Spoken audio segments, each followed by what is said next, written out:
Revista Espírita, Jornal de Estudos Psicológicos, ano 2, fevereiro de 1859, número 2A. Escolho dos médiuns. A mediunidade é uma faculdade multiforme, apresenta uma infinidade de nuances em seus meios e em seus efeitos. Quem quer que seja apto a receber ou transmitir as comunicações dos espíritos é por isso mesmo um médium, seja qual for o meio empregado ou o grau de desenvolvimento da faculdade, desde a simples influência oculta até a produção dos mais insólitos fenômenos. Contudo, no corrente uso, o vocábulo tem uma acepção mais restrita e se diz geralmente das pessoas dotadas de um poder mediatriz muito grande, tanto para produzir efeitos físicos como para transmitir o pensamento dos espíritos pela escrita ou pela palavra. Embora não seja a faculdade um privilégio exclusivo, é certo que encontra refratários, pelo menos no sentido em que se dá. Também é certo que não deixa de apresentar escolhos aos que a possuem. Pode ser alterada e até perder-se, muitas vezes ser uma fonte de graves desilusões. Sobre tal ponto, julgamos útil chamar a atenção de todos quantos se ocupam de comunicações espíritas, quer diretamente, quer através de terceiros. Através de terceiros, dizemos, porque importa aos que se servem de médiuns poder apreciar o valor e a confiança que merecem suas comunicações. O dom da mediunidade depende de causas ainda imperfeitamente conhecidas e nas quais parece que o físico tem uma grande parte. À primeira vista, pareceria que um dom tão precioso não devesse ser partilhado senão por almas de escola. Ora, a experiência prova o contrário, pois encontramos mediunidade potente em criaturas cuja moral deixa muito a desejar, enquanto outras, estimáveis sob todos os aspectos, não a possuem. Aquele que fracassa a despeito de seus desejos, esforços e perseverança, não deve tirar conclusões desfavoráveis à sua pessoa, nem julgar-se indigno da benevolência dos espíritos. Se tal favor lhe não é concedido, outros há, sem dúvida, que lhe podem oferecer ampla compensação. Pela mesma razão, aquele que a desfruta não poderia dela prevalecer-se, pois a mediunidade não é nenhum sinal de mérito pessoal. O mérito, portanto, não está na posse da faculdade mediatriz, que a todos pode ser dada, mas no uso de que dela fazemos. Eis uma distinção capital que jamais se deve perder de vista. A boa qualidade do médium não está na facilidade das comunicações, mas unicamente na sua aptidão para só receber as boas. Ora, é nisso que as suas condições morais são onipotentes, e é nisso também que ele encontra os maiores escolhos. Para perceber este estado de coisas e compreender o que vamos dizer, é necessário reportar-se ao princípio fundamental de que entre os espíritos há todos os graus do bem e do mal, do saber e da ignorância. Que os espíritos pululam em redor de nós e que, quando nos julgamos sós, estamos incessantemente rodeados de seres que nos acotovelam, uns com indiferença, como estranhos, outros que nos observam com intenção mais ou menos benevolente conforme sua natureza.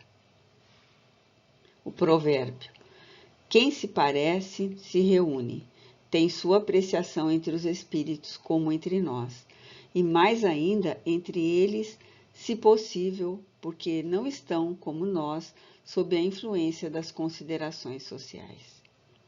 Contudo, se entre nós essas considerações algumas vezes confundem homens de costume e gostos muito diversos, tal confusão, de certo modo, é apenas material e transitória.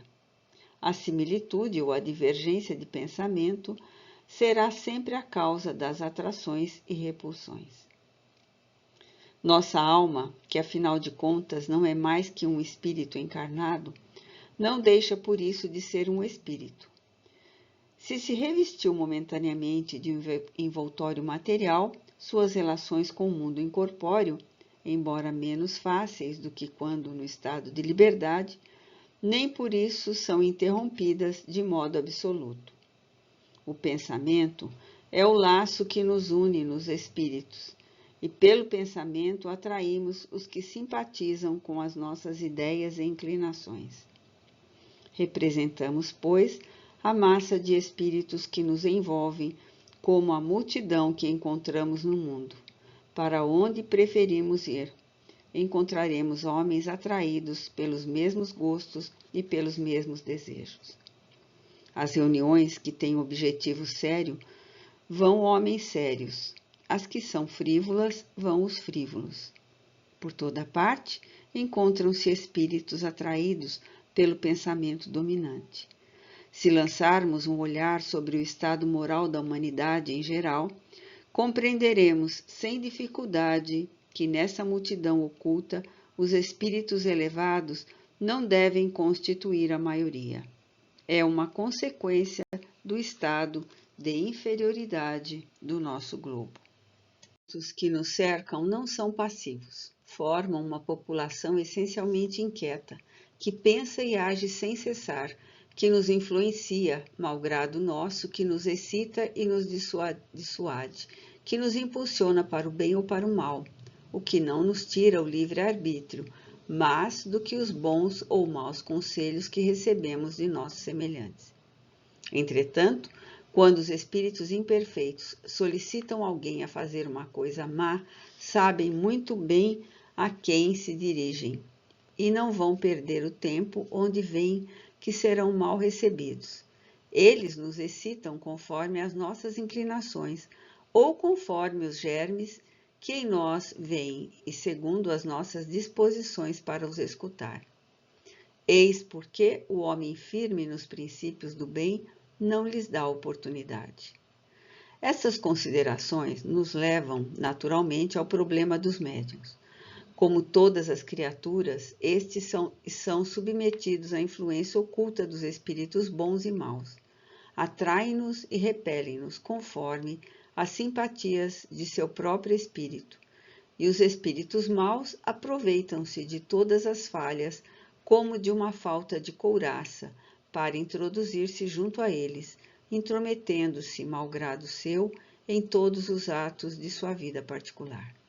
Além disso, tais espíritos, encontrando no médium um meio de expressar seus pensamentos de modo inteligível e atestar sua presença, intrometem-se nas comunicações e as provocam, porque esperam ter mais influências por meio e acabam por assenhorar-se dele. Consideram-se como na própria casa, afastam os espíritos que se lhe poderiam contrapor e, conforme a necessidade, lhes tomam os nomes e mesmo a linguagem com o fito de enganar. Mas não podem apresentar este papel por muito tempo. Como um pouco de contato com o observador experimentado e prevenido, logo são desmascarados. Se o médium se deixa dominar por essa influência, os bons espíritos se afastam, ou absolutamente não vêm quando chamados, ou não vêm com certa repugnância, porque veem que o espírito que está identificado com o médium e neste estabeleceu seu domicílio pode alterar as suas instruções. Se tivermos que escolher um intérprete, um secretário, um mandatário qualquer, é evidente que escolheremos não só um homem capaz, mas ainda digno de nossa estima. Não confiaremos uma delicada missão e os nossos interesses a um insano ou a um frequentador de uma sociedade suspeita. Dá-se o mesmo com os espíritos.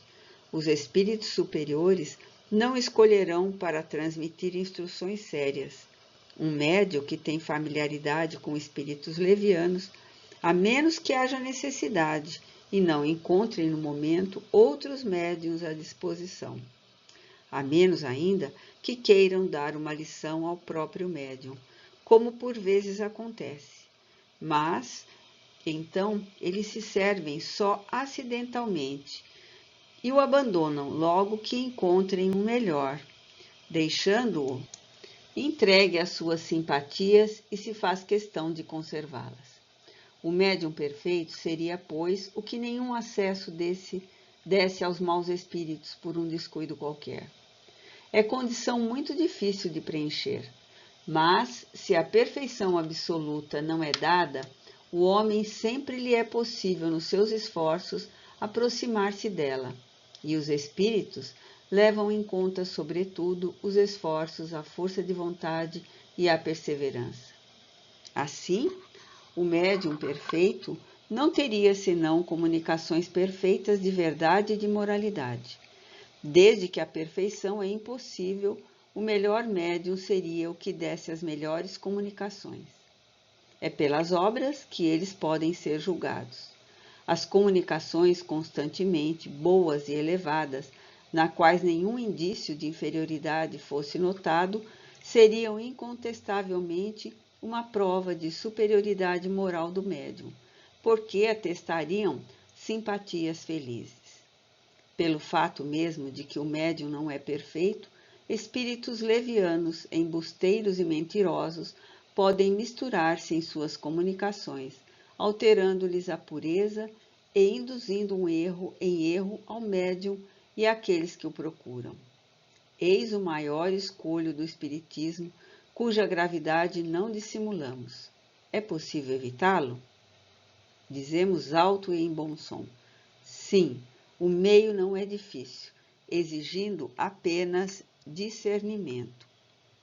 As boas intenções, a própria moralidade do médium, nem sempre bastam para evitar a intromissão dos espíritos levianos, mentirosos e pseudo-sábios nas comunicações.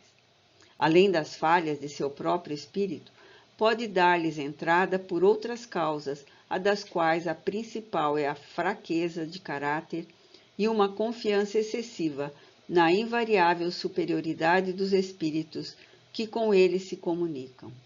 Essa confiança cega reside numa causa que a seguir explicaremos. Se não quisermos ser vítimas de espíritos levianos, é necessário julgá-los e para isso temos um critério infalível: o bom senso e a razão. Sabemos que as qualidades de linguagem que caracterizam entre os homens realmente bons e superiores são as mesmas para os espíritos. Devemos julgá-los por sua linguagem. Nunca seria demais repetir o que caracteriza nos espíritos elevados. É constantemente digna, nobre, sem basófia nem contradição, isenta de trivialidades, marcada por um cunho de inalterável benevolência. Os bons espíritos aconselham, não ordenam, não se impõem, calam-se naquilo que ignoram. Os espíritos levianos falam com a mesma segurança do que sabem e do que não sabem, e tudo respondem, sem se preocuparem com a verdade.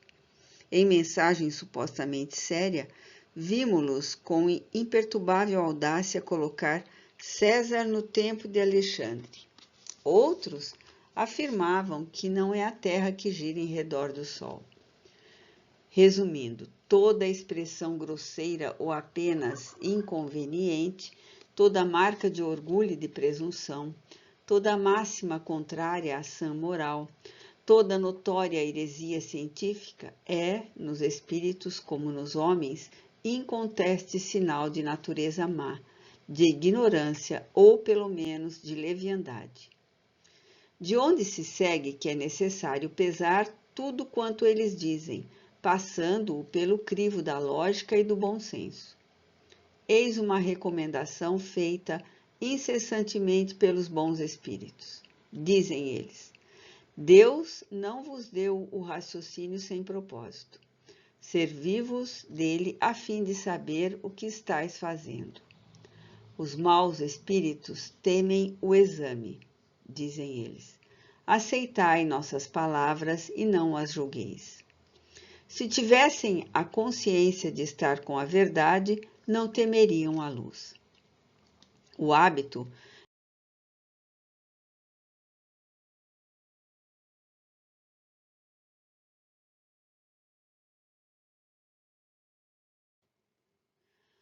de perscrutar as menores palavras dos espíritos, de lhes pesar o valor, do ponto de vista do conteúdo e não da forma gramatical com que pouco se preocupam eles, naturalmente afasta os espíritos mal intencionados, que não viriam, então, inutilmente perder o tempo, de vez que rejeitamos tudo quanto é mal ou tem origem suspeita. Mas quando aceitamos cegamente tudo quanto dizem, quando, por assim dizer, nos ajoelhamos ante sua pretensa sabedoria, eles fazem o que fariam os homens, eles abusam de nós. Se o médium for senhor de si, se não se deixar dominar por um entusiasmo irrefletido, poderá fazer o que aconselhamos. Mas acontece frequentemente que o espírito o subjuga a ponto de o fascinar, levando-o a considerar admiráveis as coisas mais ridículas. Então, ele se entrega cada vez mais a essa perniciosa confiança. E estribado em suas boas intenções e em seus bons sentimentos, julga isto suficiente para afastar os maus espíritos. Não, isso não basta. Esses espíritos ficam satisfeitos por fazê-lo cair na cilada, para o que aproveitam sua fraqueza e sua credulidade. Que fazer então? Expor tudo a uma terceira pessoa desinteressada, para que esta, julgando com calma e sem prevenção, possa ver um argueiro onde o médium não via uma trave. A ciência espírita exige uma grande experiência que só se adquire como em todas as ciências filosóficas ou não, através de um estudo longo, assíduo e perseverante, e por numerosas observações. Ela não abrange apenas o estudo dos fenômenos, propriamente ditos, mas também e sobretudo os costumes, se assim podemos dizer, do mundo oculto, desde os mais baixos ao mais alto grau da escala. Seria presunção julgar-se suficientemente esclarecido e graduado como mestre depois de alguns ensaios. Não seria esta a pretensão de um homem sério, pois quem quer que lance um golpe de vista indagador sobre esses estranhos mistérios, vê desdobrar-se à sua frente um horizonte tão vasto que longos anos não bastam para o abranger. Há, entretanto, quem o queira fazer em alguns dias. De todas as disposições morais, a que maior entrada oferece aos espíritos imperfeitos é o orgulho. Este é para os médiuns um escolho tanto mais perigoso quanto menos o reconhecem. É o orgulho que lhes dá a crença cega na superioridade dos espíritos que a eles se ligam, porque se vangloriam de certos nomes que eles lhe impõem. Desde que um espírito lhes diz, eu sou fulano, inclinam-se e não admitem dúvidas, porque seu amor próprio sofreria se sob tal máscara encontrasse um espírito em condição inferior ou um malvado desprezível. O espírito percebe e aproveita o lado fraco, lisonjeia seu pretenso protegido, fala-lhe de origens ilustres que o enfunam ainda mais, prometem-lhe um futuro brilhante, honra e fortuna, de que parece ser o distribuidor. Se for necessário, mostra por ele uma ternura hipócrita. Como resistir a tanta generosidade? Numa palavra, ele o embrulha e o leva pelo beiço, como se diz vulgarmente. Sua felicidade é ter alguém sob sua dependência. Interrogamos a vários deles sobre os motivos de sua obsessão. Um dos mesmos assim nos respondeu: quero ter um homem que me faça vontade. É o meu prazer. Quando lhe dissemos que íamos fazer tudo para descobrir os seus artifícios e tirar a venda dos olhos de seu oprimido, disse: lutarei contra vós e não tereis resultado, porque farei tais coisas que ele não vos acreditará. É, com efeito, uma das táticas desses espíritos malfazejos. Inspiram a desconfiança e o afastamento das pessoas que os podem desmascarar e dar bons conselhos. Jamais acontece coisa semelhante com os bons espíritos.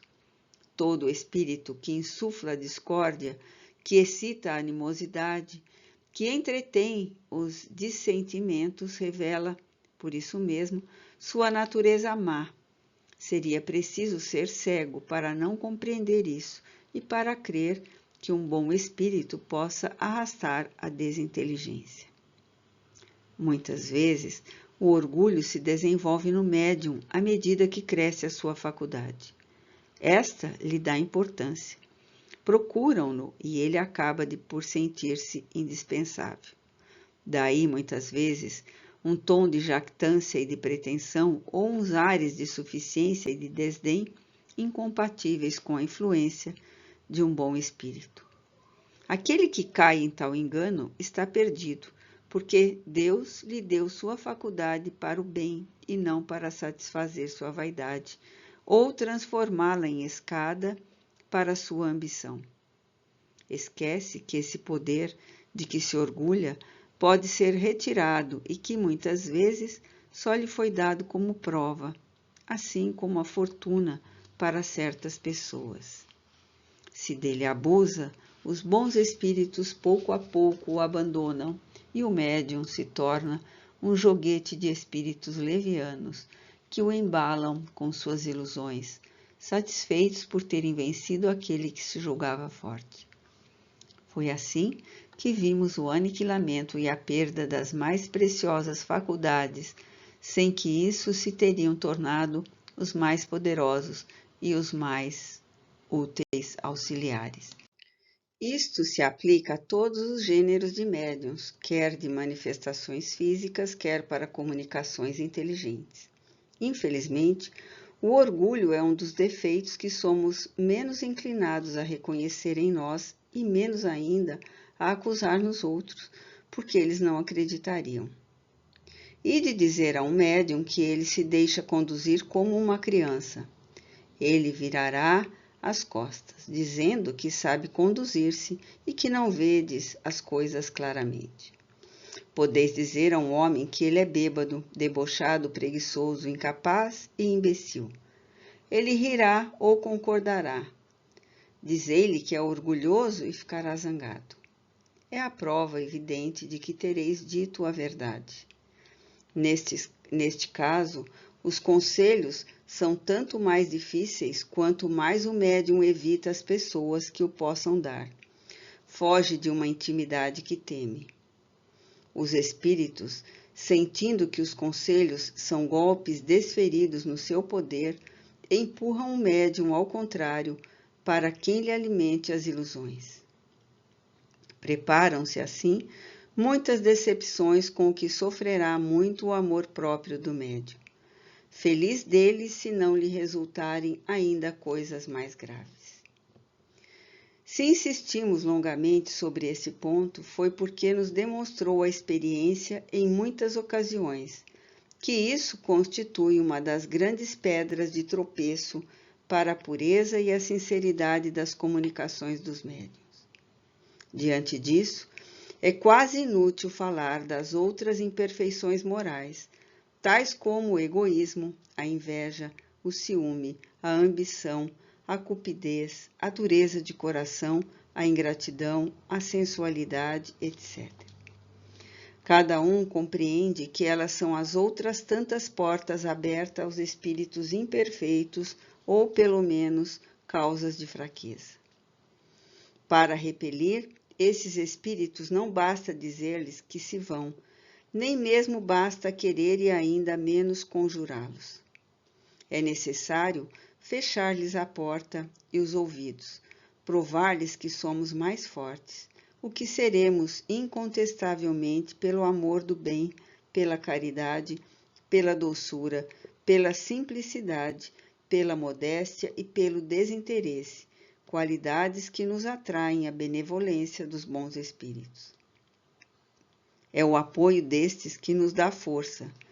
E se estes por vezes nos deixam abraços com os maus, é isso uma prova para a nossa fé e para o nosso caráter. Que os médiuns não se arreceiem demasiado da severidade das condições de que acabamos de falar. Estas são lógicas. Havemos de convir e seria erro desanimar.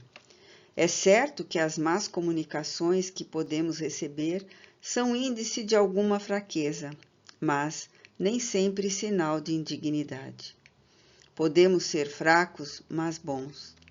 Em qualquer caso, temos nelas um meio de reconhecer as próprias imperfeições. Já dissemos no outro artigo que não é necessário ser médium para estar sob a influência de maus espíritos que agem na sombra. Com a faculdade mediúnica, o inimigo se mostra e se trai, ficando sabendo com quem tratamos e poderemos combatê-lo. É assim que temos uma comunicação má, pode tornar-se uma lição útil, se a soubermos aproveitar. Seria injusto, aliás, atribuir todas as comunicações más à conta do médium. Falamos daquelas que ele obtém sozinho e fora de qualquer outra influência, e não das que são produzidas num meio qualquer. Ora, todos sabem que os espíritos atraídos por esse meio podem prejudicar as manifestações, quer pela diversidade de caracteres, quer pela falta de recolhimento. É regra geral que as melhores comunicações ocorrem na intimidade, num círculo concentrado e homogêneo. Em toda comunicação, acham-se em jogo várias influências, a do médium, a do meio e da pessoa que interroga.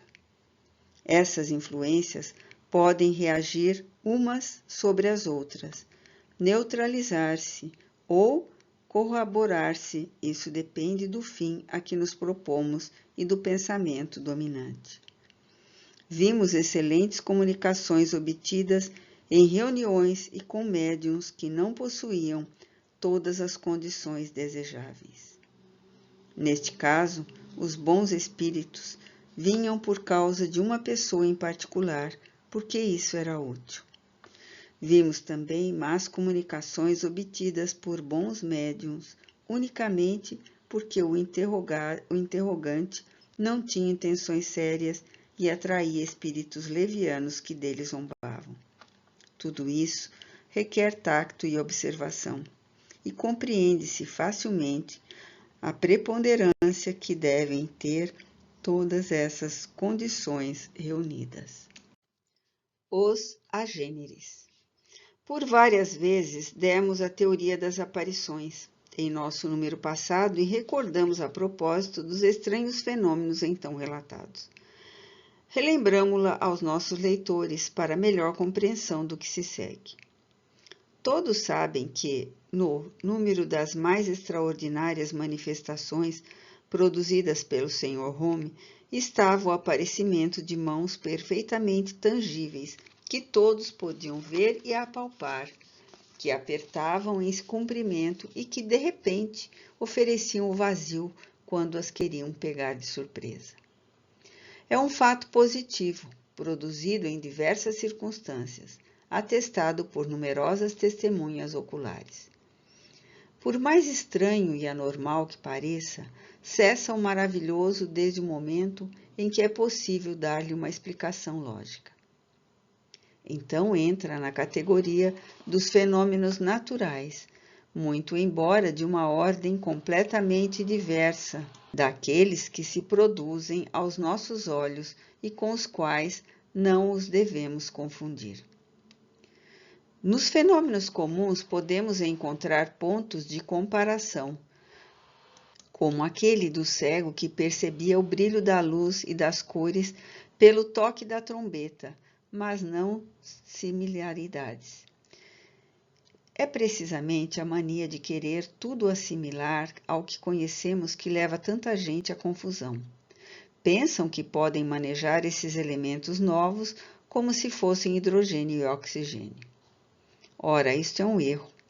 Tais fenômenos são submetidos a condições que escapam ao círculo habitual de nossas observações. Antes de mais nada, é necessário conhecê-las e com elas nos conformarmos, se desejarmos obter resultado. É, sobretudo, necessário não perder de vista este princípio essencial, verdadeira chave da ciência espírita. O agente dos fenômenos vulgares é uma força física material que pode ser submetida às leis do cálculo, ao passo que nos fenômenos espíritas, esse agente é constantemente uma inteligência que tem vontade própria e que não se submete aos nossos caprichos. Nessas mãos havia carne, pele, osso e unhas reais? Evidentemente não, era uma aparência, mas de tal ordem que produziu o efeito de uma realidade. Se um espírito tem o poder de tornar visível e palpável uma parte qualquer de seu corpo, não existe razão para que não aconteça o mesmo com os outros órgãos.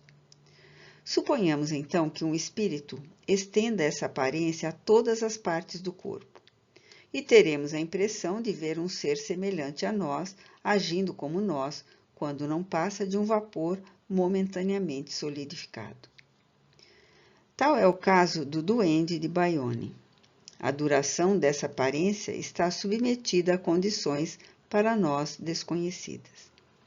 Sem dúvida, depende da vontade do espírito, que a pode produzir ou a desfazer à vontade, mas em certos limites que nem sempre tem liberdade de transpor. Interrogados a respeito, bem como sobre todas as intermitências de quaisquer manifestações, sempre disseram os espíritos que agiam em virtude de um consentimento superior. Se a duração da aparência corporal é limitada para certos espíritos, podemos dizer que, em princípio, ela é variável e pode persistir mais ou menos tempo. Pode produzir a qualquer momento e a qualquer hora. Um espírito cujo corpo fosse inteiramente visível e palpável dar-nos-ia a aparência de um ser humano. Poderia conversar conosco, sentar-se em nosso lar, como qualquer visita, pois que o tomaríamos como um de nossos semelhantes. Partimos de um fato patente, o aparecimento de mãos tangíveis, para chegar a uma suposição que lhe é consequência lógica. Entretanto, não a teríamos aventado se a história do menino de Bayonne não nos tivesse aberto o caminho, mostrando-nos a possibilidade. Interrogado a respeito, um espírito superior respondeu que, efetivamente, podemos encontrar seres de tal natureza sem que os suspeitemos. Acrescentou que isso é raro, mas que se vê. Como, para nos entendermos, necessitamos de um nome para cada coisa, a Sociedade Parisiense de Estudos Espíritas os chama agêneres, para indicar que sua origem não é o resultado de uma geração. O fato que segue, ocorrido recentemente em Paris, parece pertencer a essa categoria. Uma pobre mulher estava na igreja de São Roque e pedia a Deus que a auxiliasse em sua aflição. À saída, na rua Santo Honorato, encontra um senhor que a aborda e lhe diz: "Minha boa senhora, ficaria contente se arranjasse trabalho?" "Ah, meu bom senhor", responde ela, "peço a Deus que me faça esse favor, porque estou muito necessitada." "Então vá à rua tal, número tanto, procure a senhora T e ela lhe dará trabalho." Dito isso, continuou seu caminho. A pobre mulher foi sem demora ao endereço indicado. A senhora procurada lhe disse: "Com efeito, tenho um trabalho para mandar fazer, mas como não o disse a ninguém, não sei como pôde a senhora vir procurar-me." Então a pobre necessitada, avistando um retrato à parede, respondeu: "Senhora, foi esse cavalheiro quem me mandou." "Este cavalheiro?" retrucou espantada a senhora. Mas é impossível. Este é o retrato de meu filho, falecido há 3 anos. Não sei como pode ser isto, mas eu vos asseguro que foi este senhor que eu encontrei ao sair da igreja, onde tinha ido pedir auxílio a Deus. Ele me abordou e foi ele mesmo quem me mandou aqui. De acordo com o que acabamos de ver, nada existe de surpreendente em que o espírito do filho daquela mulher, a fim de prestar um serviço à pobre mulher cuja prece por certo ouvira, lhe tenha aparecido sob forma corpórea para lhe indicar o endereço da própria mãe. Em que se transformou depois? Sem dúvida no que era antes, um espírito, a menos que tivesse achado oportuno mostrar-se a outras pessoas sob a mesma aparência, continuando seu passeio. Aquela mulher teria assim encontrado um agênere com o qual conversara. Perguntarão, entretanto, por que não se teria apresentado à sua mãe? Nestas circunstâncias, os motivos que determinam a ação dos espíritos nos são completamente desconhecidos. Agem como bem lhes parece, ou antes, conforme disseram, em virtude de uma permissão, sem a qual não podem revelar a sua existência de modo material. Aliás, compreende-se que a sua presença pudesse causar à mãe perigosa emoção. E quem sabe se não se apresentou a ela durante o sono ou de qualquer outro modo? E além disso, não terá sido um meio de lhe revelar sua existência? É mais provável que ele tivesse sido testemunha invisível do encontro das duas senhoras. Não nos parece que o duende de Bayonne deva ser considerado como agênere, pelo menos nas circunstâncias em que se manifestou. Por isso que para a família ele teve sempre o caráter de um espírito e nunca procurou dissimulá-lo. Era o seu estado permanente. As aparências corporais que revestia eram apenas acidentais, ao passo que o agênere propriamente dito não revela a sua natureza e aos nossos olhos não passa de um homem comum. Sua aparição corpórea pode ter longa duração, conforme a necessidade, a fim de estabelecer relações sociais com um ou vários indivíduos. Pedimos ao Espírito de São Luís a bondade de nos esclarecer sobre estes diversos pontos, respondendo às nossas perguntas. 1. O espírito do duende de Bayonne podia mostrar-se corporalmente em outros lugares e a outras pessoas além de sua família?